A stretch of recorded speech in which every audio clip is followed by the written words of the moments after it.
చేస్తున్న 5 సంవత్సరాల్లో ఒక మంచి ట్రాప్ కేసు చెప్పండి. ఒక పెద్ద ఆయన సార్ 65 సంవత్సరాలు 70 సంవత్సరాలు ఉంటే ఒక రిటైర్డ్ టీచర్ కంప్లైంట్. భారతీయ టైప్ సార్, ఎవరికి డబ్బులు ఇచ్చే రకం కాదు, ఎవరు అడిగి ఒప్పుకునే రకం కాదు.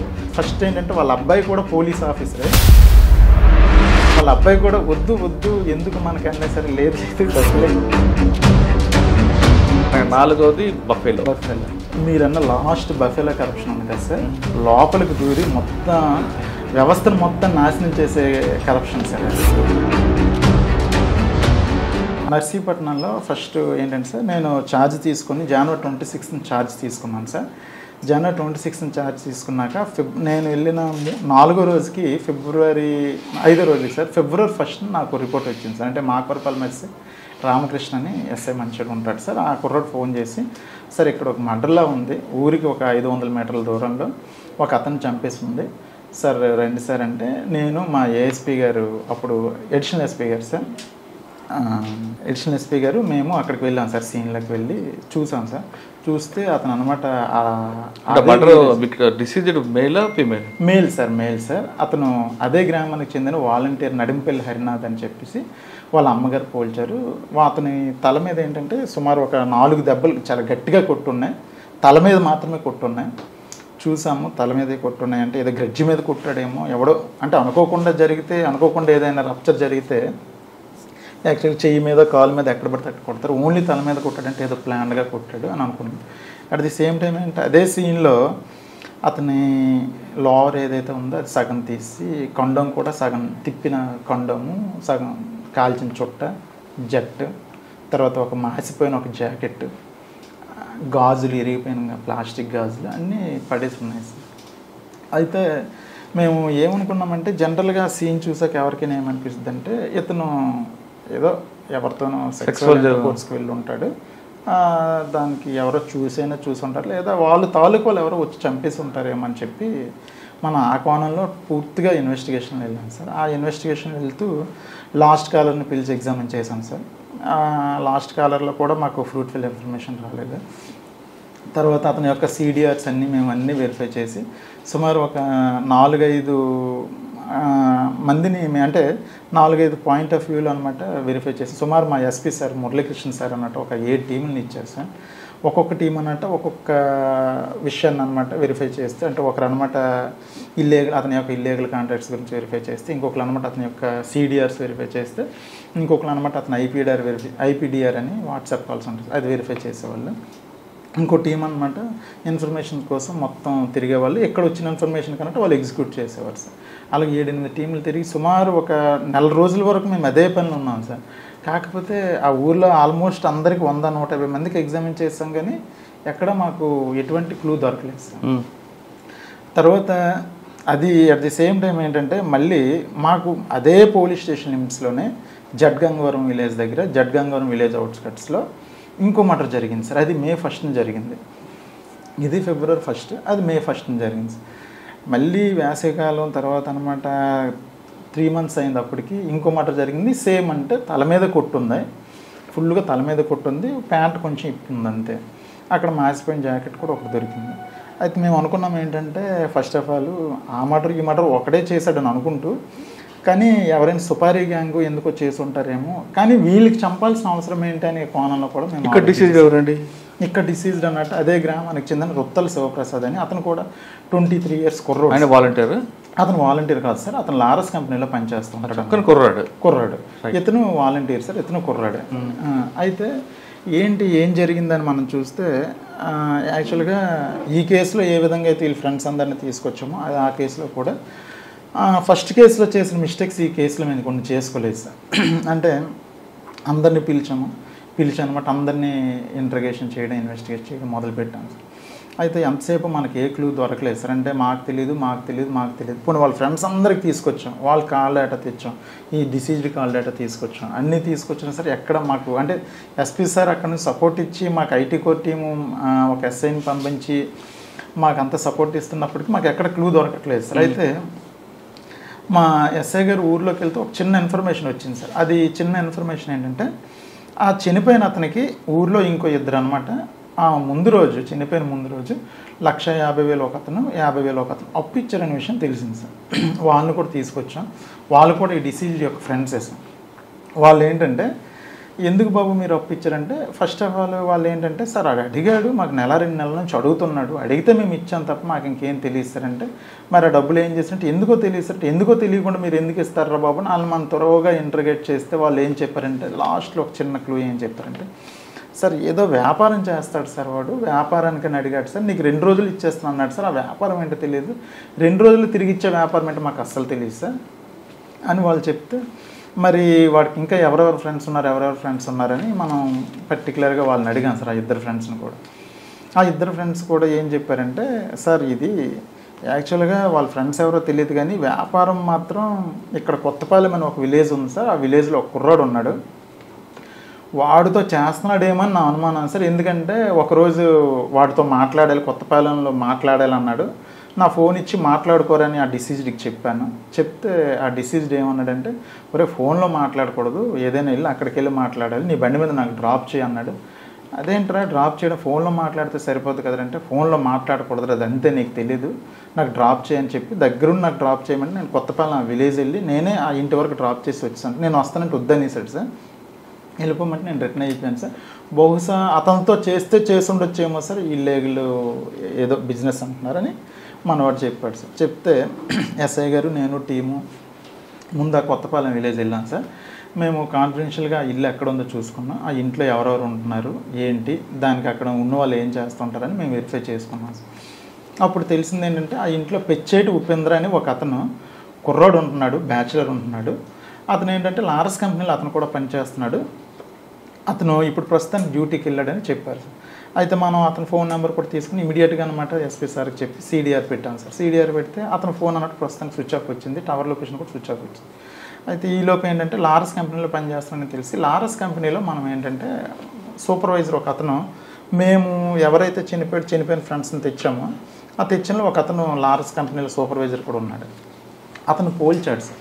సార్ ఆ లారస్ కంపెనీలో పనిచేసి కొత్తపాలెంలో ఉన్న విలేజ్లో ఉన్న అబ్బాయి పేరు అయితే ఉపేంద్ర సార్, ఇతను కూడా నాకు కొత్తపాలెం నుంచి మా బస్సే ఎక్కి లారస్ కంపెనీకి రోజు వస్తుంటాడు. అతను 1-2 సార్లు మాట్లాడుకోవడం అయితే చూశాను కానీ అంత క్లోజ్ అయితే కాదు సార్. ప్రస్తుతానికి అతను డ్యూటీలో ఉన్నది లేదని కనుక్కొని చెప్తానని చెప్పి అతను లారస్ కంపెనీకి ఫోన్ చేసి కనుక్కుంటే లారస్ కంపెనీలో ప్రస్తుతానికి డ్యూటీలో ఉన్నాడని చెప్పారు సార్ మనకి.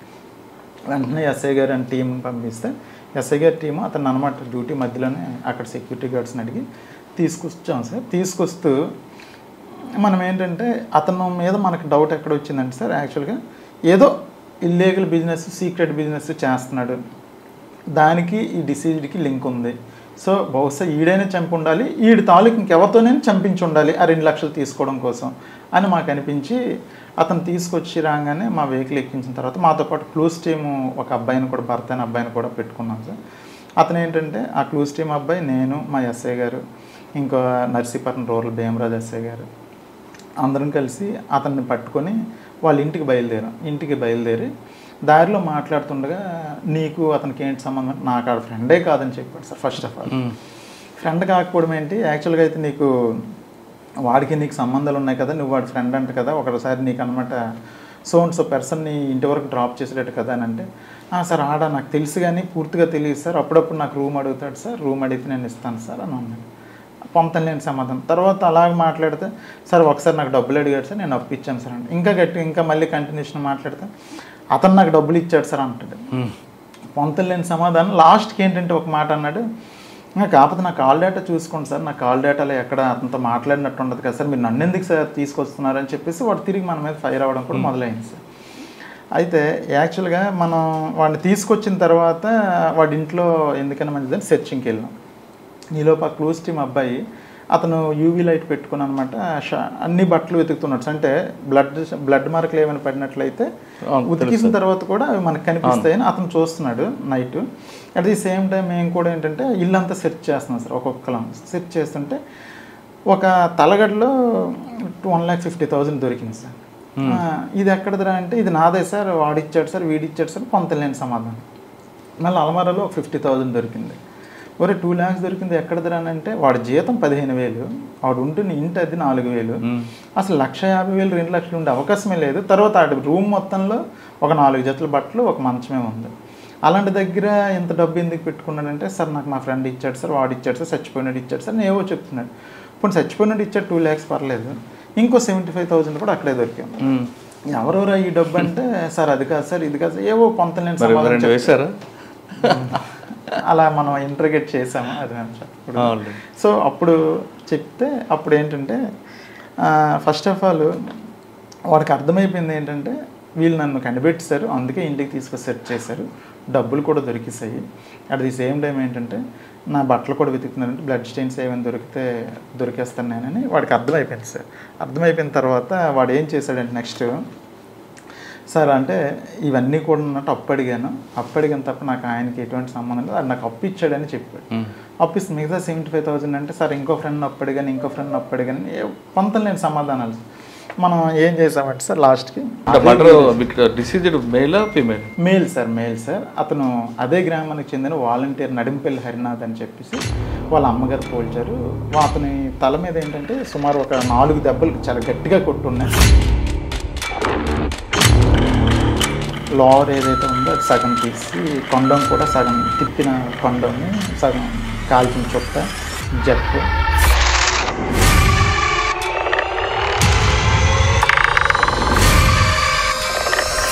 ఆ ఇద్దరు ఫ్రెండ్స్ కూడా ఏం చెప్పారంటే, సార్ ఇది యాక్చువల్గా వాళ్ళ ఫ్రెండ్స్ ఎవరో తెలియదు కానీ వ్యాపారం మాత్రం ఇక్కడ కొత్తపాలెం అని ఒక విలేజ్ ఉంది సార్, ఆ విలేజ్లో ఒక కుర్రాడు ఉన్నాడు, సరే ఫోన్లో మాట్లాడకూడదు, ఏదైనా వెళ్ళి అక్కడికి వెళ్ళి మాట్లాడాలి, నీ బండి మీద నాకు డ్రాప్ చేయి అన్నాడు. ఎందుకంటే చెప్పాడు అసలు సార్ యాక్చువల్గా ఏంటంటే వాడు దాకా మోటివ్ సార్, ఆ మోటివ్ చాలా డిఫరెంట్. అంటే నేనైతే ఎప్పుడు చూడలేదు సార్ ఆ మోటివ్, అలా ఉంటుందని కూడా నేను ఎక్స్పెక్ట్ చేయలేదు.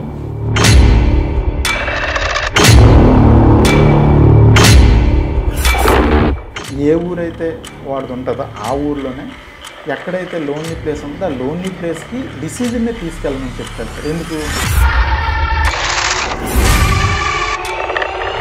నూతిలో నీళ్ళన్నీ తోడించిన తర్వాత సెల్ ఫోన్ ఎవరిదైతే చనిపోయాడు కుర్రోడు ఆ సెల్ ఫోన్ రికవర్ చేసిన తర్వాత మేము కూడా నమ్మాను సార్. ఎస్ ఈడే చేసింది కన్ఫర్మ్ అయ్యి అప్పుడు స్టేషన్కి తీసుకొచ్చి, బాబు ఎలా చేసావు ఏంటి ఒకసారి చూపిస్తావా అదేనంటే అప్పుడు చూపించాడు సార్. అంటే వాడు ఆ ఊరికి జడ్గంగవరం విలేజ్కి 1 km దూరంలో, మేమంతా రోడ్డు మీద తిరిగి వెళ్తే 1.5 km ఉంటుంది, వాడు షార్ట్ కట్లో నడుచుకుంటూ తీసుకెళ్ళిపోయాడు. ఆ ప్లేస్ తీసుకెళ్ళి ఇలా కూర్చున్నాడు సార్, ఇలా కూర్చుంటే ఇలా చంపిస్తాను సార్ అని నీట్గా ఎక్స్ప్లెయిన్ చేసి సీన్ అంతా రీకన్స్ట్రక్షన్ చేస్తే అప్పుడు కన్ఫర్మ్ చేసుకొని మా ఆఫీసర్స్ డిఎస్పీ గారికి ఎస్పీ గారికి కన్ఫర్మ్ చేసి. ఎందుకంటే చెప్పాడు అసలు సార్ యాక్చువల్గా ఏంటంటే వాడు దాకా మోటివ్ సార్, ఆ మోటివ్ చాలా డిఫరెంట్. అంటే నేనైతే ఎప్పుడు చూడలేదు సార్ ఆ మోటివ్, అలా ఉంటుందని కూడా నేను ఎక్స్పెక్ట్ చేయలేదు. వాడికి డబ్బులు కావాలి సార్. వాడు యాక్చువల్గా ఫస్ట్ ఎవరికైతే చంపాలనుకుంటాడో వాడితో ఫ్రెండ్షిప్ చేస్తాడు సార్. ఫ్రెండ్షిప్ చేసి అంటే ఫస్ట్ ఆఫ్ ఆల్ ఏంటంటే వీడు లారస్ కంపెనీలో పనిచేసేవాడు సార్ ముద్దయ్యి. అదేంటంటే లారస్ కంపెనీలో ఎవరైతే పనిచేస్తారో వాళ్ళ దగ్గర కొంచెం ఉండి ఎవరికైనా డబ్బుల మీద ఆశ ఉన్న వాళ్ళని సెలెక్ట్ చేసుకుంటాడు సార్. సెలెక్ట్ చేసుకుని ఎవరికైతే డబ్బుల మీద ఆశ ఎక్కువ ఉందో వాళ్ళ దగ్గరికి అంటే సింపుల్గా వెళ్ళి ఒక చిన్న లైన్ వదులుతాడు సార్. నాకు మంచి ఏజెన్సీ వాళ్ళు తెలుసు, లిక్విడ్ బిజినెస్ నాకు ఐడియా ఉంది, లిక్విడ్ బిజినెస్ ఒకవేళ చేస్తే 1 lakhది 2-3 daysలో 3-4 lakhs వచ్చేస్తే, లిక్విడ్ గాంజా బిజినెస్ 3-4 lakhs వచ్చేస్తే నాకు అవతల పార్టీ వాళ్ళకి తెలుసు, మీరు అంటే డబ్బులు అరేంజ్ చేసుకుంటే నేను పార్ట్నర్షిప్ అవతలని పిలిపిస్తాను, మీరు అనమాట డబ్బులు తీసుకొస్తే గంజా తీసుకొస్తే మనం అన్నట్టు పార్టీ వచ్చిన తర్వాత మళ్ళీ వేరేస్తాడు.